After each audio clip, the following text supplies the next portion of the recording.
여러분 안녕하십니까? 북한이 오늘 새벽 탄도미사일 한 발을 기습 발사했습니다. 북한은 자신들의 핵미사일이 향하는 최종 목표는 미국 본토라며 도발 수위를 높였습니다. 첫 소식 전준홍 기자입니다. 북한이 오늘 새벽 5시 반쯤 탄도미사일 한 발을 기습 발사했습니다. 평안남도 북창 일대에서 연해주 방향인 북동쪽으로 발사했습니다. 미사일은 최대 고도 71km까지 올라가 수분간 비행을 하다가 공중에서 폭발했습니다. 비행 중 폭발해 발사 시험은 실패한 것으로 추정되며 잔해 일부는 북한의 내륙에도 떨어진 것으로 보입니다. 북한은 곧바로 노동신문을 통해 미국 본토가 자신들의 핵 선제 타격 수단들 앞에 완전히 노출돼 있다고 위협했습니다. 그러면서 칼빈슨호를 겨냥해 항공모함을 무용지물로 만드는 것은 문제가 아니라며 핵탄두들을 탑재한 미사일의 최종 목표는 미국 본토라고 거듭 위협 수위를 높였습니다. 우리 민족끼리 등 북한 선전 매체들도 일제히 칼빈슨호 전개 등을 맹비난했습니다. 북한은 앞서 지난 5일과 16일에도 함경남도 신포 일대에서 각각 탄도미사일 한 발씩을 발사하는 등 이달에만 3번의 도발을 감행했습니다. 정부는 유엔 안보리 결의의 명백한 위반이라며 강력 규탄했습니다. 비핵화를 거부하는 한 유엔 안보리 등 다양한 차원의 강력한 징벌적 조치에 직면하게 될 것임을 엄중히 경고한다. 군합동참모본부도 경거망동을 하지 말라고 경고하면서 도발을 계속한다면 상응한 대가를 치르게 될 것이라고 강조했습니다. MBC 뉴스 전준홍입니다. 북한이 탄도미사일을 발사한 지 몇 시간 만에 한반도 해상에는 미국 핵추진 항공모함 칼빈슨호가 들어섰습니다. 2시간 전부터는 우리 군과 연합훈련에 돌입했는데 북한에 대한 강력한 경고로 해석됩니다. 오상현 기자입니다. 칼빈슨호의 한반도 해상 진입은 신속하게 이루어졌습니다. 오늘 오전만 해도 일본 남부 규슈 나가사키현 앞바다를 항해하던 칼빈슨호는 빠른 속도로 북상해 오늘 낮 동해상에 등장했습니다. 예정된 항로였지만 북한의 탄도미사일 발사 도발 시점과 맞물려 긴장감은 증폭됐습니다. 午後1時です。アメリカの原子力空母カール・ビンソンは対馬海峡の東側を抜け韓国との国境付近を北上しています。 칼빈슨호는 오후 6시부터 동해상에서 한미연합훈련에 돌입한 상황입니다. 여기에 지난 25일 부산항에 입항했던 핵잠수함 미시간호가 비슷한 시각 출항했습니다. 사거리 2,000km가 넘는 토마호크 미사일 150여 발이 실려있는 미시간호는 칼빈슨호를 호위하며 연합작전을 펼칠 것으로 예상됩니다. 한국 해군에서도 이지스 구축함 등을 투입해 북한의 탄도미사일 탐지와 요격, 잠수함 추적 훈련 등에 집중할 계획입니다. 등장부터 합동훈련까지 기습적이었던 칼빈슨호의 움직임은 북한에 보내는 강력한 경고의 메시지로 해석됩니다. 북한이 한반도 주변 해역에 재배치된 칼빈슨호를 타격할 것이라고 위협한 데 대해 미국 측은 모든 군사력을 검토하고 있다며 실질적인 대응을 예고한 바 있습니다.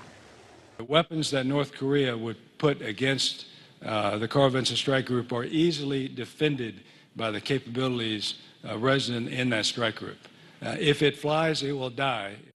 국방부는 이번 한미연합훈련이 북한 도발 억제와 확고한 군사대비 태세를 위한 것이라고 밝혔습니다. MBC 뉴스 오상현입니다. 북한은 칼빈슨호가 동해에 들어오기 전 이번 달에 3차례나 탄도미사일을 시험 발사했습니다. 하지만 모두 공중 폭발했습니다. 데이터를 얻기 위해 의도적으로 폭발시킨 건지 아니면 실패인지 아직 확실하진 않지만 계속 불완전한 발사를 밀어붙이는 이유가 뭘까요? 새로운 위협이 될 수 있는 신형 대함 탄도미사일이라는 분석이 나오고 있는데 김세진 기자가 취재했습니다. 이란이 개발한 호르무즈 2호 탄도미사일입니다. 이동식 발사대에서 짧은 시간에 발사돼 해상에 있는 함정을 타격합니다. 레이더가 탄두에 장착돼 있어 낙하 단계에서 움직이는 함정을 따라 타격하는 방식입니다. 호르무즈 해협, 걸프만 등으로 둘러싸인 이란은 대함 탄도미사일 개발을 서둘러왔고 해당 기술이 북한으로 이전됐을 가능성이 줄곧 제기되었습니다. 북한이 지난 15일 열병식을 통해 처음 공개한 신형 탄도미사일입니다. 사거리 1,000km인 스커드 2알에 낙하할 때 방향을 조종하는 것으로 보이는 카나드, 즉 조정 날개들이 추가됐습니다. 오늘 시험 발사는 이와 유사한 재원일 가능성이 높은 가운데 미 정부 관계자도 북한이 발사한 미사일을 신형 대함 탄도미사일인 KN-17로 추정했습니다. 대함 탄도미사일 실험에 북한이 갑자기 집중하는 이유는 칼빈 스노 때문으로 분석됩니다. 기존에 북한이 보유한 실크웜이나 대함 미사일은 해변이나 해상에서 쏘기 때문에 적의 공격에 노출돼 있다는 한계가 있습니다. 하지만 실험 중인 대함 탄도미사일은 항공모함 선단의 1차적 공격 범위에서 벗어난 후방에서 핵탄두를 실어 공격할 수 있습니다. 유사시 한미 양국군의 상륙을 저지하려는 목적과 함께 미국의 핵항모를 노리는 신형 무기로 보여집니다. 우리 군 당국은 그러나 미사일 기종은 정밀 분석 중이라며 북한의 대함 탄도미사일 개발 여부에 대해 입장을 밝히지 않았습니다. MBC 뉴스 김세진입니다. 이제 각국 반응 짚어봅니다. 먼저 트럼프 미국 대통령은 북한의 이번 도발은 중국 시진핑 주석을 무시한 것이라고 비난했습니다. 미국의 대북 제재는 더 속도를 낼 것으로 보입니다. 워싱턴 박승진 특파원입니다. 전미 총기협회 아틀란타 행사에 참석하고 백악관으로 복귀하는 트럼프 대통령의 표정이 무거웠습니다. 트럼프는 북한의 탄도미사일 도발에 대한 기자들의 질문에 아무런 답을 하지 않았습니다.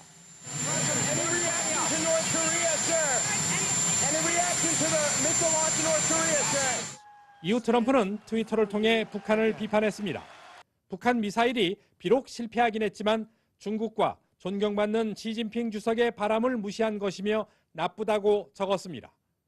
핵과 미사일 문제를 해결하기 위해 시 주석과 공조하면서 협상의 문까지 열어놨다고 발표한 지 이틀 만에 나온 북한의 도발을 비판한 것입니다. 외교 안보 참모들은 즉각 대응 조치를 논의한 것으로 알려졌습니다. 이후 백악관은 북한의 미사일 시험을 인지하고 있으며 트럼프 대통령은 관련 보고를 받았다는 짤막한 성명만 발표했습니다. 미국 정부 관계자는 한국의 대선 전 북한의 이런 도발은 예상됐으며 미국의 대북 제재는 더욱 속도를 낼 것이라고 밝혔습니다. 이어 미국은 며칠 안에 또 다른 대북 제재를 내놓을 수 있으며 한반도 인근 무력 시위 등 군사 조치도 더 검토되고 있다고 강조했습니다. 워싱턴에서 MBC 뉴스 박승진입니다. 중국에선 이번 발사가 국제사회의 대북 압박에 대한 불만의 표시라는 분석이 나왔습니다. 관영 매체들은 고강도 대북 제재와 함께 평화적 해법도 강조했습니다. 베이징 금기종 특파원입니다. 국영신화통신과 CCTV를 비롯한 중국 주요 매체들은 북한의 미사일 발사 소식을 신속하게 전했습니다. 朝鲜今天清晨试射了一枚导弹，并且推测试射以失败而告终。 관영 환구시보는 미사일 도발 시점이 유엔 안보리에서 북핵 회의가 열리던 때였다며 대북 압박에 굴복하지 않겠다는 일종의 시위라고 분석했습니다. 미사일 발사는 대외적인 불만 표시인 동시에 북한 내부의 사기 진작 수단이라는 겁니다. 이어 북한은 6차 핵실험 대신 미사일을 쐈다며 북한의 태도에 미묘한 변화가 있다고 전제한 뒤 대북 군사적 위협을 낮추고 평화적으로 한반도 문제를 해결해야 한다고 주장했습니다. 유엔 안보리 회의에 참석 중인 왕이 중국 외교부장도 평화적 해법을 강조했습니다. 坚持对话谈判解决的道路，武力解决不了问题，反而会造成更大的灾难。 중국 매체들은 북한이 새로운 핵실험 도발을 하면 중국 정부가 6개월간 원유 공급을 중단하는 방안을 검토하고 있다며 대북 경고 메시지도 보내고 있습니다. 중국 정부가 이번 미사일 도발에 대한 공식 입장을 아직 내놓지 않고 있는 가운데 북한의 이딴 도발이 대화 국면 조성에 찬물을 끼얹지 않을까 우려하는 분위기도 감지됩니다. 베이징에서 MBC 뉴스 금기종입니다. 일본은 특히 민감하게 반응했습니다. 즉각 국가안전보장회의를 개최했고 도쿄 지하철과 일부 신칸센 열차 운행을 잠시 멈추기까지 했습니다. 도쿄 전재호 특파원입니다. 오늘 오전 6시쯤 도쿄의 지하철에서 북한이 미사일을 쐈다는 안내 방송이 나옵니다.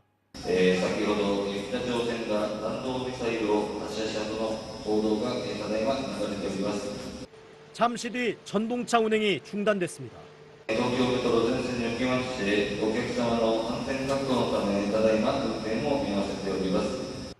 운행은 약 10분 만에 재개됐지만 승객들은 불안에 떨었습니다.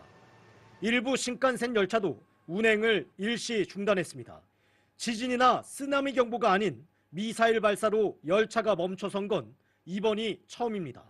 북한이 미사일 도발을 감행한 지 약 3시간 뒤 일본 총리 관저에선 국가안전보장회의가 소집됐습니다.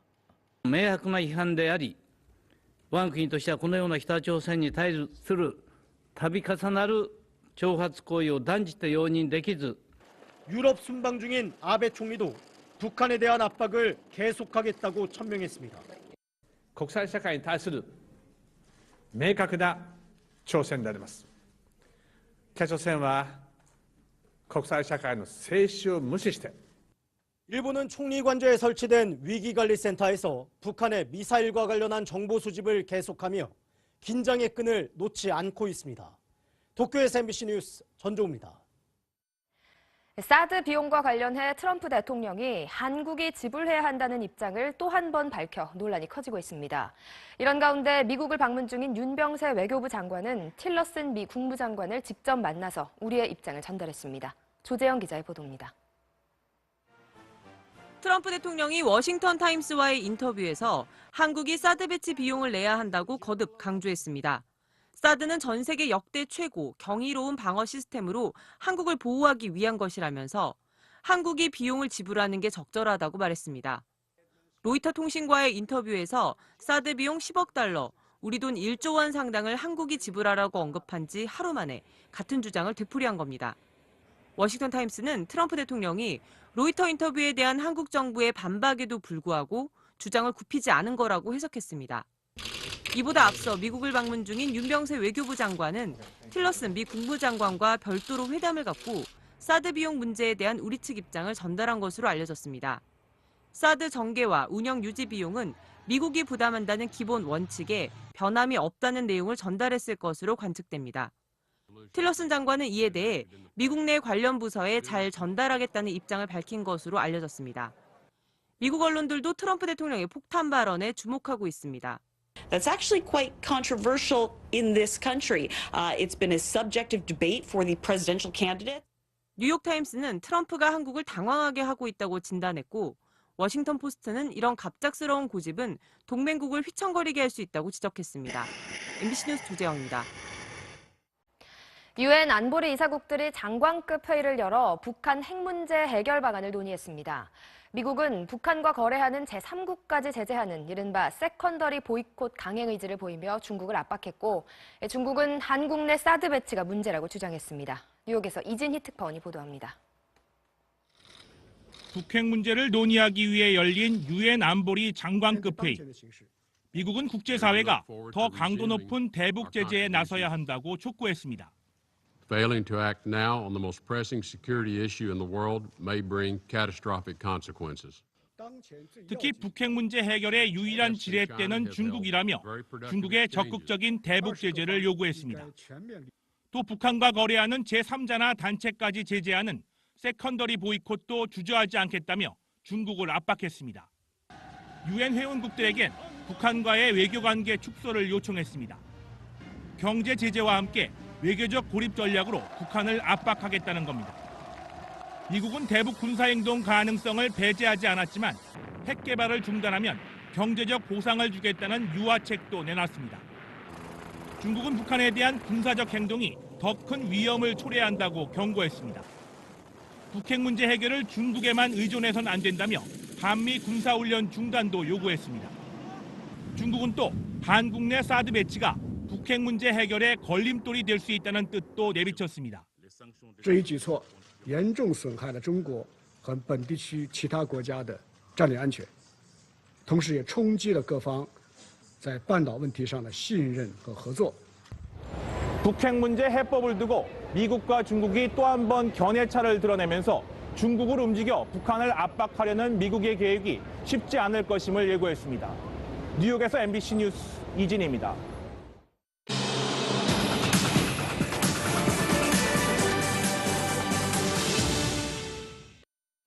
대선까지 이제 열흘, 오늘 후보들 행보 차례로 알아보겠습니다. 먼저 더불어민주당 문재인 후보는 호남을 찾아 김대중 정신을 이어가겠다고 밝혔는데요. 안철수 후보의 개혁 공동정부 구상에는 날을 세웠습니다. 홍승욱 기자입니다. 공식 선거운동 시작 후 두 번째로 호남을 찾은 문재인 더불어민주당 후보는 안철수 국민의당 후보를 집중적으로 비판했습니다.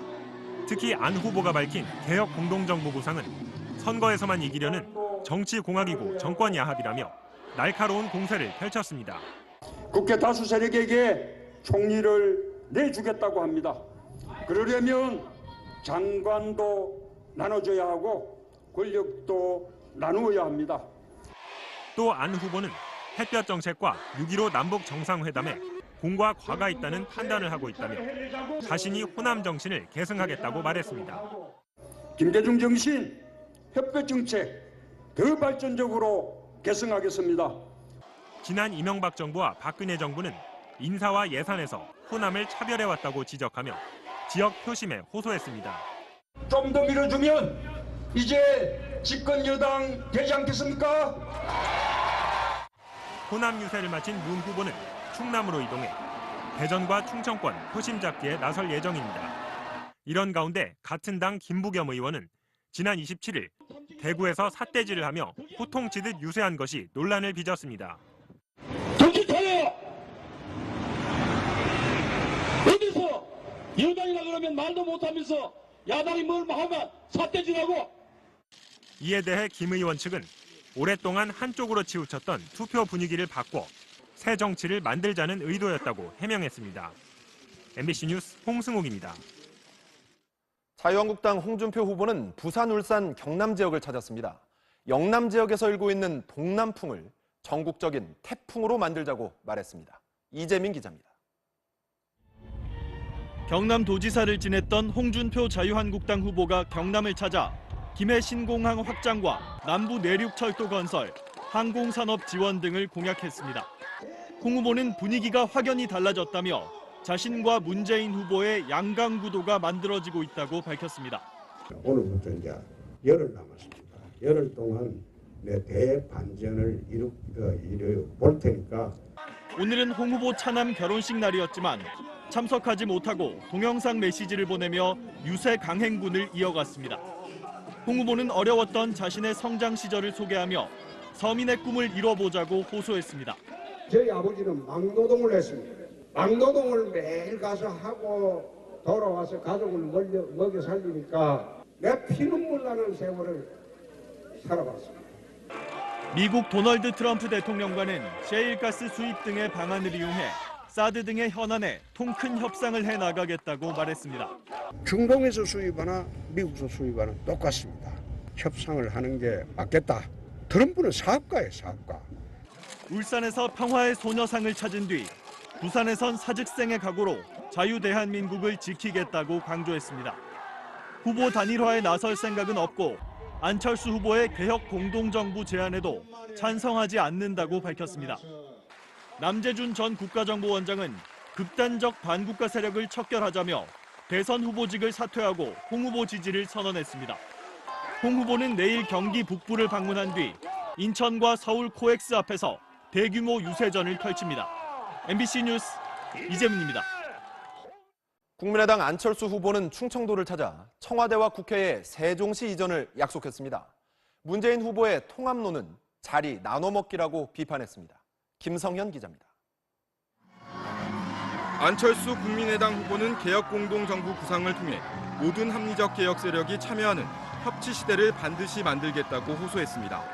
저 말싸움 잘 못합니다. 그러나 저는 행동으로 보여드렸습니다. 저 안철수와 함께 진짜 협치 시대를 열어갑시다. 문재인 더불어민주당 후보의 통합론은 민주당 내 자리 나눠먹기라고 비판했습니다. 적폐라고 공격하던 문재인 후보께서 이제 와서 통합을 이야기합니다. 선거에서 이기려고 통합을 말합니다. 자유한국당 바른정당과의 후보 단일화는 없다고 거듭 강조했습니다. 변함없습니다. 선거 후에 승리한 정당을 중심으로 그 일이 진행되어야 된다고.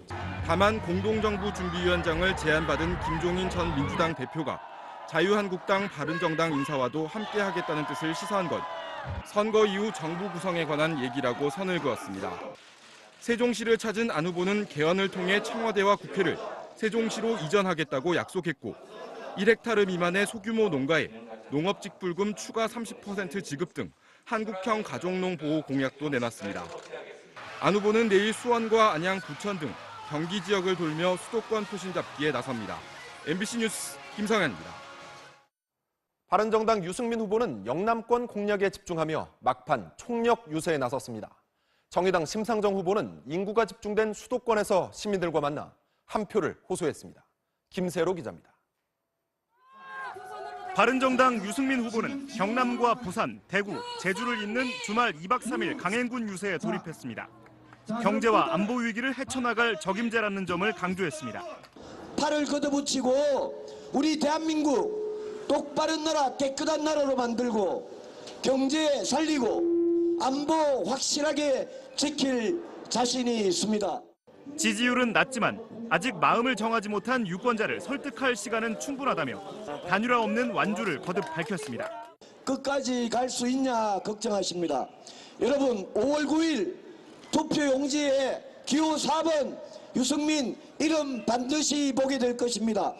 그러나 단일화를 촉구하는 바른정당 의원들은 지난 금요일 성명에 이어 내일 저녁 다시 회동하기로 하는 등 내홍은 여전합니다. 정의당 심상정 후보는 주말 성남과 인천 등 수도권에서 집중 유세를 펼쳤습니다. 단언컨대 심상정이야말로 대한민국의 개혁에 키를 쥐고 있다. 이번 대통령 선거에 유일하게 남은 변수는 심상정밖에 없어요. 60년 기득권 체제를 혁신해야 한다며 문재인 후보와 양강 구도를 이룰 것이라고 자신했습니다. 우리 국민들이 원하는 대선 경쟁 구도는 문재인 대 심상정, 심상정 대 문재인이다. 여러분 동의하십니까?